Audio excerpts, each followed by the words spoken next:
बॉलीवुड झरोखा में आज हम बात करने वाले हैं एक बहुत ही खूबसूरत एक्ट्रेस आशा पारेख जी के बारे में। इस एक्ट्रेस ने खूबसूरती और अदाकारी की ऐसी चमक बिखेरी जिससे आज भी बॉलीवुड रोशन है। 60 और 70 के दशक में हिंदी फिल्मों के पर्दे पर राज करने वाली इस चुलबुले अंदाज वाली ग्लैमरस अभिनेत्री के बिना उस दौर की फिल्मों की कल्पना करना बेहद मुश्किल है। इस अभिनेत्री का नाम उन चंद सितारों में शामिल है जो भारतीय सिनेमा के आकाश में हमेशा जगमगाता रहेगा। सिनेमा प्रेमी आशा पारेख की जिंदगी को आदर्श मानते थे। सुंदर चेहरा, प्रतिभा की धनी, दुनिया भर में लाखों चाहने वाले फैंस। लेकिन इतनी कामयाबी पाने वाली आशा पारेख के जीवन में क्या कोई कमी नहीं थी? क्या वह सफलता के इस मुकाम पर पहुंचकर खुशी जीवन बिता रही थी? इस नशीली आंखों वाली अदाकारा पर हजारों दिल फिदा थे और हर कोई इस खूबसूरत हसीना से शादी करने की हसरत पाले हुए था। लेकिन हजारों दिलों की हसरत बनी यह अदाकारा फिर भी कुंवारी क्यों रह गई? मध्यम वर्गीय गुजराती परिवार से संबंध रखने वाली आशा पारेख का जन्म 2 अक्टूबर 1942 को गुजरात में हुआ था।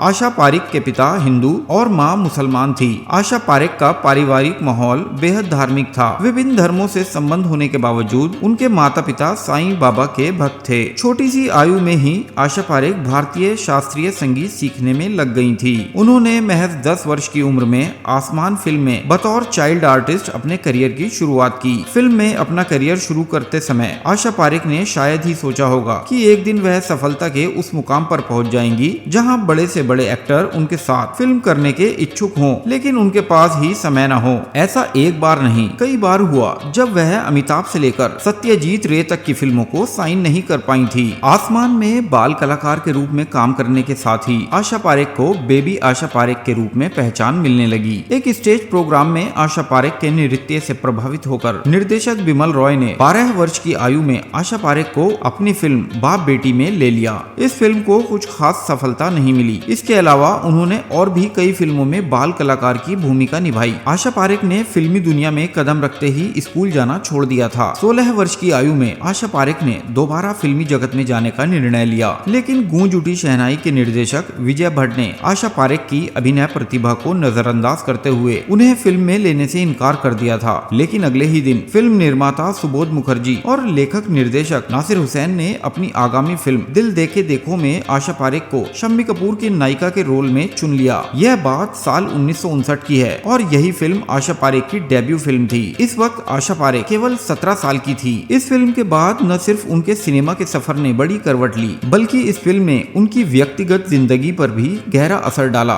फिल्म के निर्देशक नासिर हुसैन के रूप में आशा को न सिर्फ एक अच्छा निर्देशक बल्कि एक अच्छा दोस्त भी मिल गया। धीरे धीरे दोनों के बीच काफी नजदीकी हो गई। नासिर हुसैन ने उन्हें अपनी अगली 6 फिल्मों में लीड रोल दिया। ये फिल्में थी जब प्यार किसी से होता है, फिर वही दिल लाया हूँ, तीसरी मंजिल, बहारों के सपने, प्यार का मौसम और कारवां। इसके बाद खूबसूरत और रोमांटिक अदाकारा के रूप में लोकप्रिय हो चुकी आशा पारेख को निर्देशक राज खोसला ने उन्हें दो बदन, चिराग, मैं तुलसी तेरे आंगन की जैसी फिल्मों में एक संजीदा अभिनेत्री के रूप में स्थापित किया। इसी सूची में निर्देशक शक्ति सामंत ने कटी पतंग और पगला कहीं का के द्वारा आशा पारेख की अभिनय प्रतिभा को और विस्तार दिया। फिल्म दिल देके देखो में काम करने के दौरान आशा पारेख और नासिर हुसैन एक दूसरे को पसंद करने लगे थे। आशा पारेख और डायरेक्टर नासिर हुसैन के रिलेशनशिप में होने के भी काफी चर्चे चले थे, लेकिन जब आशा पारेख नासिर साहब के संपर्क में आई तब वह पहले से ही शादीशुदा थे और उनके 2 बच्चे भी थे। आशा पारेख नासिर साहब से शादी करना चाहती तो थी, लेकिन वह नहीं चाहती थी कि दुनिया उन्हें होम ब्रेकर यानी घर तोड़ने वाली महिला कहे। इस बात के बारे में खुद आशा पारेख ने अपनी बायोग्राफी द हिट गर्ल में इसका जिक्र करते हुए कहा, नासिर हुसैन इकलौते ऐसे आदमी थे जिनसे मैंने प्यार किया था, इसलिए मैंने उन्हें अपनी बायोपिक में जगह दी। वह लिखती हैं कि उन्हें नासिर साहब के परिवार से बहुत प्यार था। नासिर साहब को पाने के लिए वह उनके घर को तोड़ना नहीं चाहती थी। वह नहीं चाहती थी कि दुनिया उन्हें घर तोड़ने वाली महिला कहे। यही वजह थी कि नासिर साहब की जिंदगी में आशा पारेख ना आ सकी और ना ही कोई और उनकी जिंदगी में आ सका। आशा पारेख ने शादी को लेकर एक साक्षात्कार में कहा था कि वह शादी न करके खुश हैं और उन्हें इस बात का कोई अफसोस भी नहीं है।